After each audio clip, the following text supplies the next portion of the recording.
বন্ধুরা সাবস্ক্রাইব করো Bangla cartoon zone. বন্ধুরা আজকের গল্পটা হলো কাকের ধন।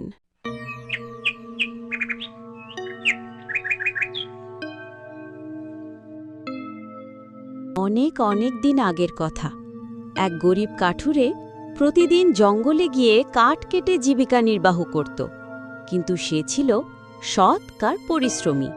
একদিন জঙ্গলে কাঠ কাটতে কাটতে অদ্ভুত এক ঘটনার মুখোমুখি হল সে।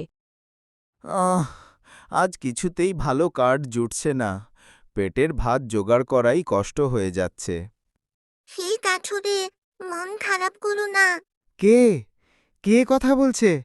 কাক তো মানুষ হয়ে গেল নাকি? হ্যাঁ, আমি সাধারণ কাক নই। আমি জানি তুমি সৎ মানুষ, তাই আমি তোমাকে সাহায্য করতে চাই। তোমার জন্য আমার কাছে একটা গুপ্ত ধন আছে। ধন? সত্যি নাকি? হ্যাঁ, তবে মনে রেখো, এই ধন লোভীদের জন্য নয়।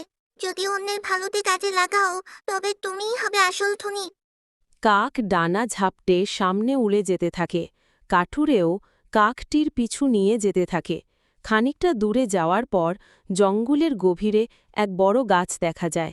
সেই গাছটির নিচে সোনার কলস দেখা যায়। ওরে বাবা, এত সোনা! আমি কি স্বপ্ন দেখছি? হা হা হা হা। না কাঠুরে, এটা বাস্তব। তবে মনে রেখো, শুধু নিজের জন্য রাখলে এই ধন তোমাকে ধ্বংস করবে। ভাগ করে নিলে সুখে থাকবে, লোভ করতে পারবে না। কাঠুরে ধন নিয়ে গ্রামে ফেরে। গ্রামের মানুষ ক্ষুধার্ত ও গরিব। কাঠুরে সবার মধ্যে সোনা আর খাবার ভাগ করে দেয় এবং গ্রামের মানুষজন বলে, বাহ, আমাদের কাঠুরে ভাই আসলেই দয়ালু।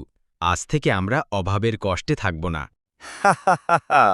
এ ধন শুধু আমার নয়, আমাদের সবার। কাক দূরে গাছের ডালে বসে বসে সব দেখতেছিল। দেখে তারপর বলে, যে ভাগ করে সেই আসল ধনী। কাঠুরে, তুমি তোমার সততা দেখালে। এই গল্প থেকে আমরা শিখি, লোভ করলে ধন সম্পদ ধ্বংস ডেকে আনে, কিন্তু ভাগাভাগি করলে সুখ বাড়ে, আনন্দ ছড়ায়। তাই লোভ নয়, ভাগাভাগিতেই আসল সুখ। বন্ধুরা, পরের পার্টে দেখব আমরা কাঠুরের বউ ধনের লোভে পড়ে সব ধন কিভাবে হারালো।